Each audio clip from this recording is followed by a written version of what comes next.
नमस्कार। हमारे चैनल में आपका स्वागत है। मैं हूं रामचंद्र मौर्य। यत्र नार्यस्तु पूज्यन्ते रमन्ते तत्र देवता। जहां पर नारियों की पूजा होती है वहां देवता निवास करते हैं, ऐसा कहना है मनुस्मृति का। और उसी मनुस्मृति में यह भी लिखा हुआ है कि लड़कियों को बचपन में माँ बाप के संरक्षण में, जवानी में पति के संरक्षण में और बुढ़ापे में बेटे के संरक्षण में रहना चाहिए और अनुशासन का पालन करना चाहिए। उसको शिक्षा का कोई अधिकार नहीं है, उसे बाहर जाने तक की इजाज़त नहीं है। भारतीय जनता पार्टी और आरएसएस मनुस्मृति को मानता है, न केवल मानता है बल्कि मनुस्मृति को संविधान के तौर पर भारत के संविधान को हटा करके मनुस्मृति लागू करना चाहता है। और वही भारतीय जनता पार्टी जो अपने को दुनिया की नंबर 1 पार्टी कहती है, वही आरएसएस जो अपने को दुनिया का नंबर 1 सामाजिक सांस्कृतिक संगठन कहता है, आधी दुनिया की आबादी को यानी महिलाओं को का अपमान करने से नहीं चूकता है। महिला सम्मान की बात की जाती है, लेकिन महिला सम्मान की धज्जियां उड़ाई जा रही है उसी राजनीतिक दल भारतीय जनता पार्टी के द्वारा, आरएसएस के द्वारा और तमाम हिंदू संगठनों के द्वारा। महिलाओं को आज भी शिक्षा का अधिकार नहीं देता है आरएसएस, और भारतीय जनता पार्टी तो अपने दोगलेपन के लिए शुरू से ही कुख्यात रही है। और इन दिनों दिल्ली विधानसभा के चुनाव को लेकर जिस तरह से भारतीय जनता पार्टी महिलाओं का अपमान कर रही है, हमें लगता है कि आज इसका सिलसिलेवार विश्लेषण करना चाहिए और आपको हम बताएंगे कि किस तरह से भारतीय जनता पार्टी जो महिलाओं के वोट से जीतती है, हरियाणा में, मध्य प्रदेश में, महाराष्ट्र में लाडली बहना जैसी योजनाएं ला करके महिलाओं को आर्थिक सहायता पहुंचा करके चुनाव जीतती है, वही भारतीय जनता पार्टी महिलाओं को अपमानित करने और कद्दावर नेता हो चुकी महिलाओं को भी अपमानित करने में पीछे नहीं रहती।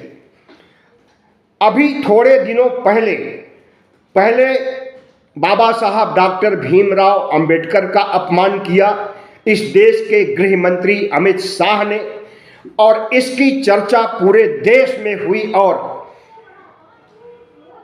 अमित शाह से त्यागपत्र की मांग की गई, माफी मांगने की बात कही गई, लेकिन उस पर भारतीय जनता पार्टी ने ध्यान नहीं दिया। उसके बाद डॉक्टर मनमोहन सिंह की मौत होती है और उन्हें जिस तरह से अपमानित किया इस देश ने देखा है। राष्ट्रपिता महात्मा गांधी का भी अपमान इन्हीं दिनों हुआ बिहार में, और भारतीय जनता पार्टी के लोगों ने ही अपमानित करने का काम किया। यह मुद्दा भी राष्ट्रीय स्तर पर छाया रहा, लेकिन भारतीय जनता पार्टी माफी मांगने के लिए अपने कार्यकर्ताओं और नेताओं को नहीं कह सकी। तो एक सिलसिला शुरू हो गया है अपमानित करने का या अपमान के आधार पर वोट हासिल करने का। भारतीय जनता पार्टी को लगता है कि अगर विपक्ष की महिलाओं को बदनाम किया जाए, कुख्यात किया जाए, तो उसका जनाधार बढ़ेगा, लेकिन हम समझते हैं यह उसकी गलत सोच है।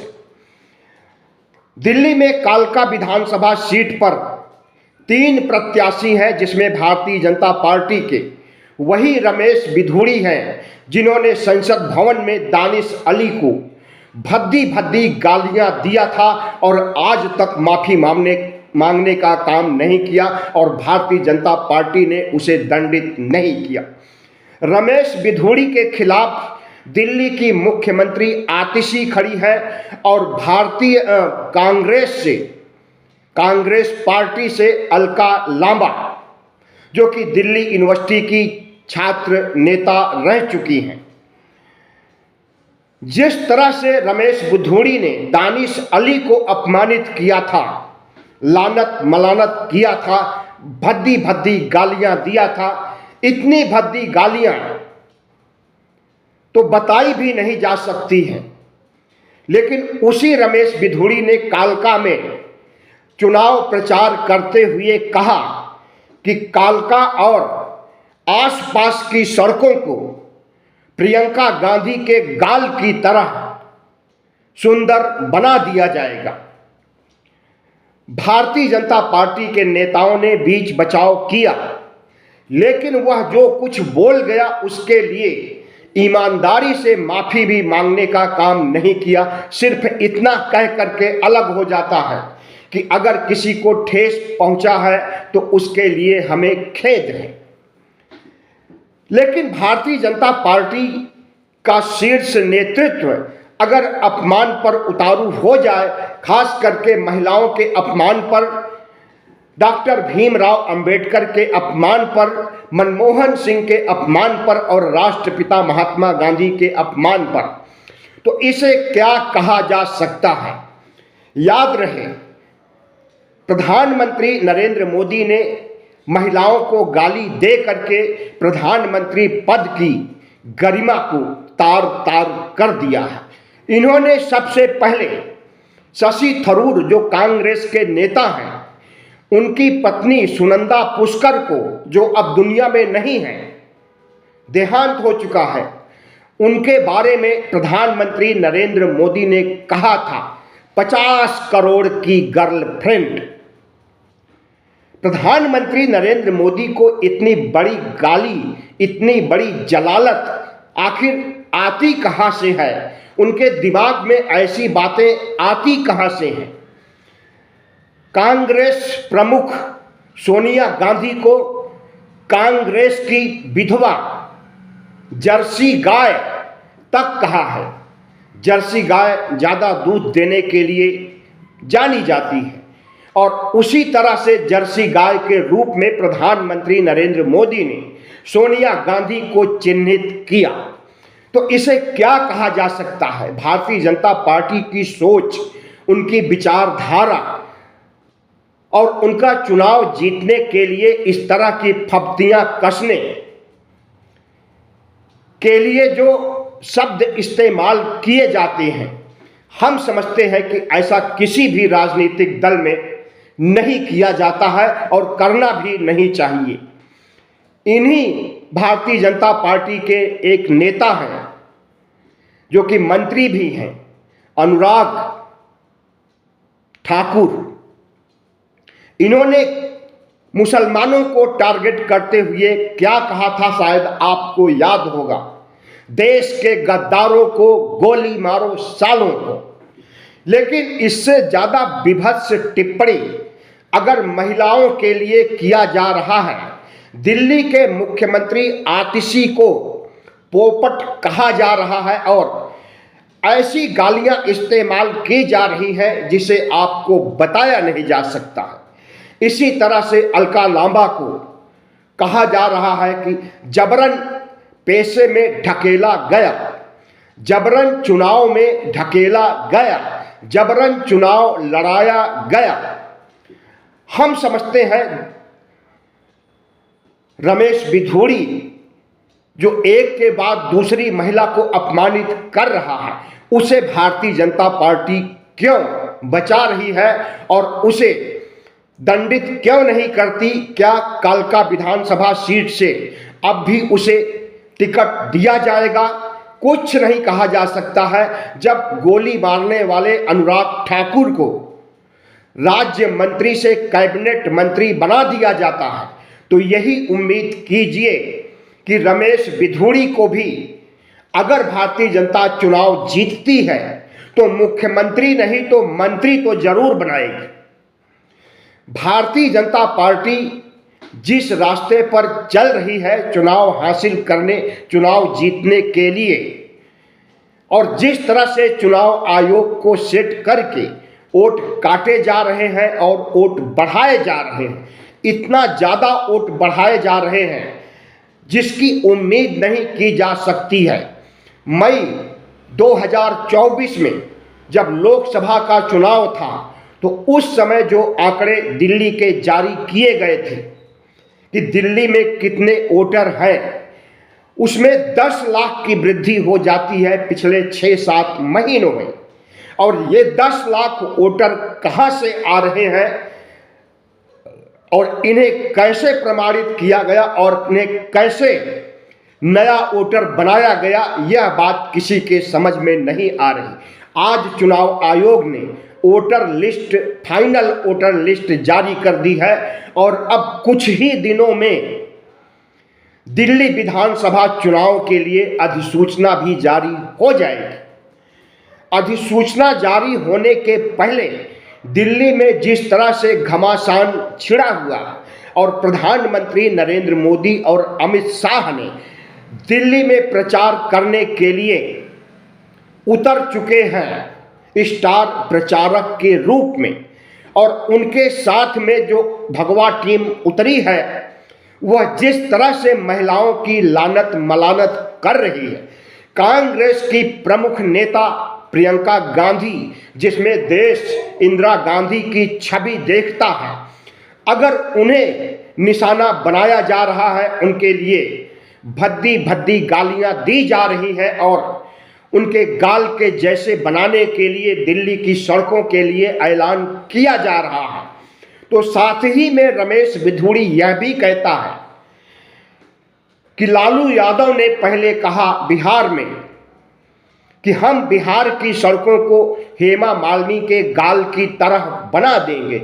वास्तविकता है लालू यादव ने कहा था, लेकिन आज नहीं कहा था, 90 के दशक में कहा था। हम समझते हैं कि उस समय हम बिहार में थे 1990 में, जब राष्ट्रीय जनता दल चुनाव लड़ रहा था, तो उस समय चुनाव प्रचार के दौरान लालू यादव ने कहा था कि अभी तक यहाँ जंगल राज था और यहाँ की सड़कें ओमपुरी के गाल की तरह हैं। आपको मालूम ही होगा कि ओमपुरी के गाल पर चेचक के दाग हैं, तो उन्होंने कहा कि अभी ओमपुरी के गाल की तरह बिहार की सड़कें हैं, लेकिन जैसे ही हम जीतेंगे हेमा मालिनी के गाल की तरह बना देंगे, साफ, चिकनी और सुंदर। लालू यादव ने जो गलती लगभग 40 साल पहले किया, उस गलती को करने का लाइसेंस राम बिधूड़ी जी आपको किसने दिया?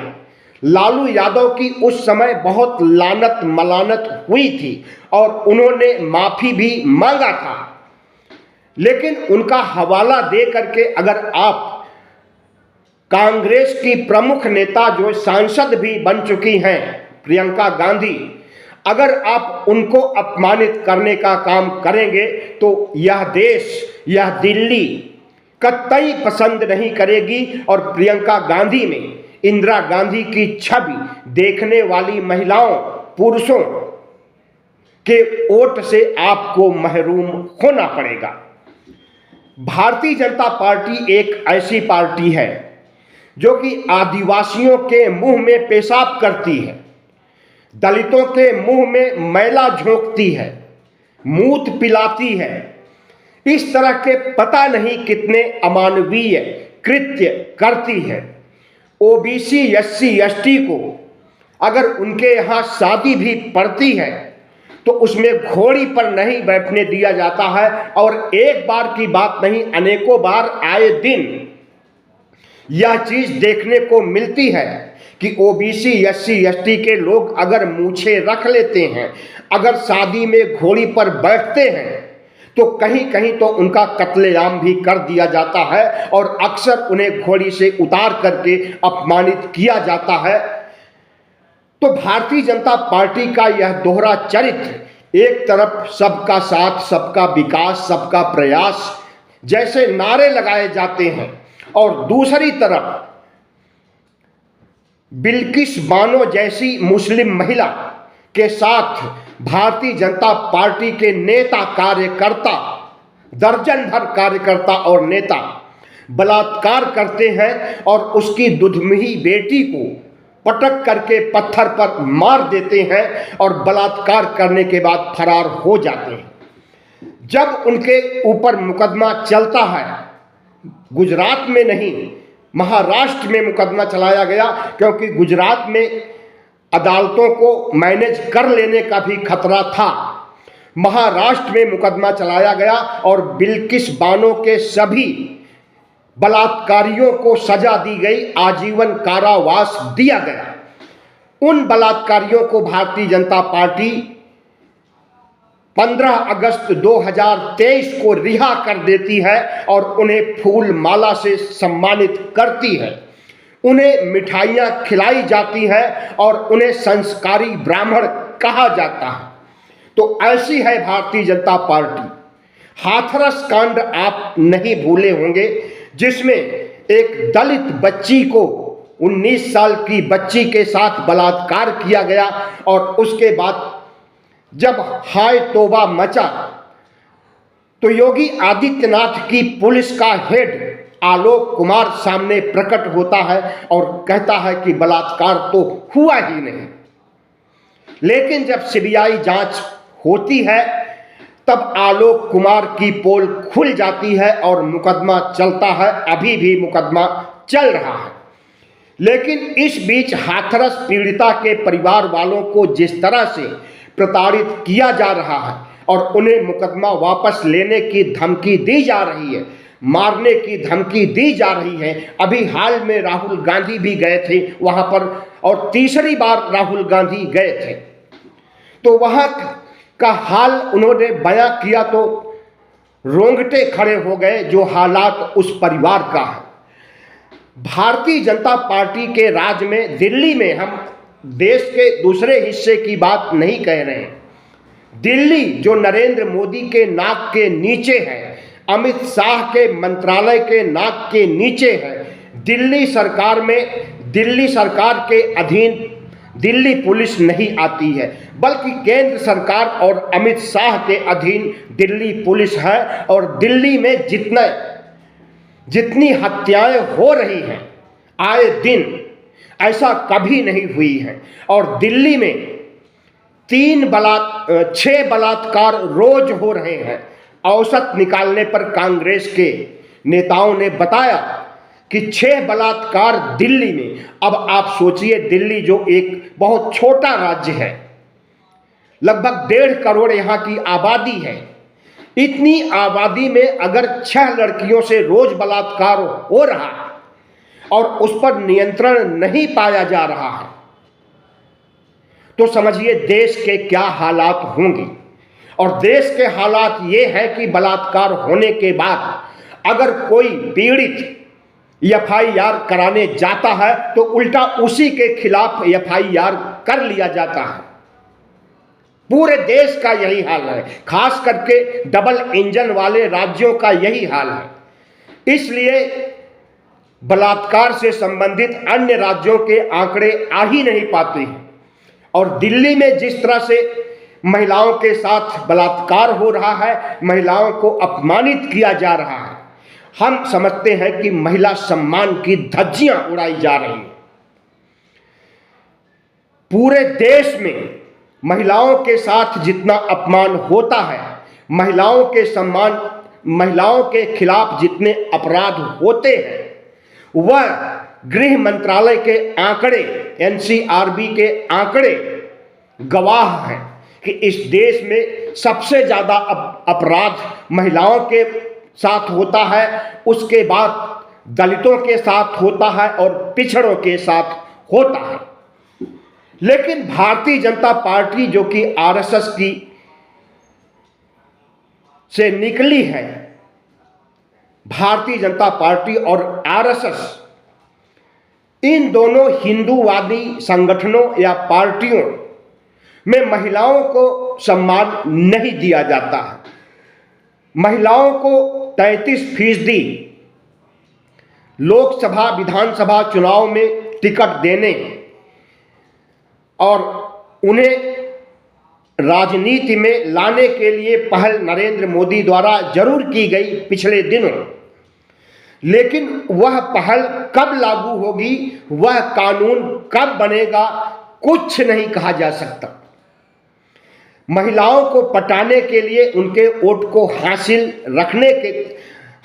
करने के लिए यह एक जुमला है, और जो सरकार महिलाओं के खिलाफ काम कर रही है, भद्दी भद्दी गालियां अपने पार्टी के नेताओं से दिलवा रही है, उस सरकार के बारे में सोचना चाहिए इस देश की आधी दुनिया को, इस देश की 50% महिलाओं को। क्या ऐसी सरकार को रिपीट करना चाहिए? क्या नरेंद्र मोदी को प्रधानमंत्री बनाना सही था, या सही है, या सही होगा? इस पर गहराई से विचार करने का समय आ गया है। यही प्रधानमंत्री नरेंद्र मोदी हैं जिन्होंने कांग्रेस की नेता रेणुका चौधरी को सुपर्णखा कहा था। किसी बात पर रेणुका चौधरी ने हंस दिया था, हंसी की आवाज थोड़ा ज्यादा थी, तो नरेंद्र मोदी ने कहा कि सुपर्णखा की तरह हंस रही है।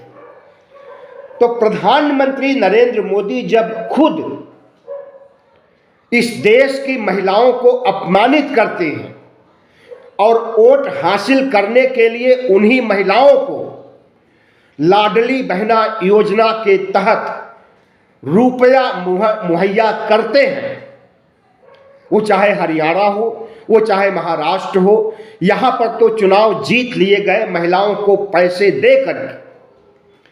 और अब दिल्ली में चुनाव जीतने के लिए जो फितरत, जो तिकड़म नरेंद्र मोदी अपना रहे हैं, महिलाओं के बीच भी ध्रुवीकरण कर रहे हैं और अपने नेताओं से गालियां दिलवा रहे हैं। कांग्रेस की प्रमुख नेता को अगर गाली देने का काम नरेंद्र मोदी के इशारे पर हो रहा है, तो हम समझते हैं कि दिल्ली की जनता उन्हें माफ नहीं करेगी। वैसे भी पूरे भारतवर्ष को फतह करने के बाद पिछले 10 सालों से नरेंद्र मोदी दिल्ली में हारते रहे हैं अरविंद केजरीवाल से, और इस बार भी कितना भी प्रपंच कर ले, कितना भी चुनाव आयोग को सेट कर ले, कितना भी वोट बढ़वा ले, लेकिन हमें लगता है कि जीत तो केजरीवाल की ही होगी। और जिस तरह से केजरीवाल के लिए दिल्ली की जनता मुरीद है, जिस तरह से दिल्ली की जनता खास करके महिलाओं को केजरीवाल ने सुविधाएं दी हैं, दिल्ली में बस की सुविधा महिलाओं के लिए फ्री है, दिल्ली में महिलाओं को 2100 रुपये हर महिला को अरविंद केजरीवाल चुनाव जीतने के बाद हर महीने देने की घोषणा कर चुके हैं। तो हम समझते हैं कि दिल्ली की महिलाएं अगर अरविंद केजरीवाल की तरफ झुक जाएंगी और इनकी गाली गलौज की राजनीति को धत्ता बताते हुए अरविंद केजरीवाल को फिर तीसरी बार भारी मतों से जितवाने का प्रण कर चुकी हैं। ऐसा कई महिलाओं से मैंने आज दिल्ली में बात किया। मैं शुगर का पेशेंट हूँ, इंसुलिन और दवाइयाँ चलती हैं और दिल्ली से लाता हूँ, गाजियाबाद में रहता हूँ, दिल्ली से लाता हूँ दवा फ्री में। आज भी मैं अस्पताल गया था तो तमाम महिलाओं से वहाँ हमारी बात हुई। भारतीय जनता पार्टी को वोट देने के लिए एक भी महिला तैयार नहीं है। लोकनायक अस्पताल में जितनी महिलाओं से मैंने बात किया, सब ने कहा अरविंद केजरीवाल, अरविंद केजरीवाल, अरविंद केजरीवाल। अगर भारतीय जनता पार्टी चुनाव जीतती है तो इसका सीधा सा अर्थ यही निकाला जाएगा कि ईवीएम में सेटिंग की गई है, या फिर वोट बढ़ाने की जुगत जो नरेंद्र मोदी ने किया है और लाखों वोट बढ़ाए गए हैं, इसकी वजह से जीत हुई है, बूथ लेवल पर बेईमानी हुई है, यह निश्चित रूप से माना जाएगा। क्योंकि दिल्ली की महिलाएं, ज़्यादातर महिलाएं, लगभग 90% महिलाएं अरविंद केजरीवाल के साथ खड़ी हैं, आज से नहीं पिछले 10 सालों से। और अगर अरविंद केजरीवाल हैट्रिक लगा करके चुनाव जीत जाते हैं तो फिर से उनकी सरकार बनेगी। लेकिन इस बार नई दिल्ली सीट पर जिस तरह से अरविंद केजरीवाल के खिलाफ चुनाव आयोग भारतीय जनता पार्टी को जिताने की तैयारी कर लिया है और वहां के वोट को बढ़ाने का काम किया है, हम समझते हैं कि ऐसा पहली बार हो रहा है दिल्ली के चुनाव में। लेकिन चुनाव आयोग या भारतीय जनता पार्टी साम दाम दंड भेद से जो चुनाव जीतना चाहती है, हर जगह हर राज्य में उसकी चल सकती है, लेकिन दिल्ली में नहीं चलेगी। बहुत बहुत धन्यवाद। हमारे चैनल को सब्सक्राइब कीजिएगा, लाइक कीजिएगा और शेयर कीजिएगा।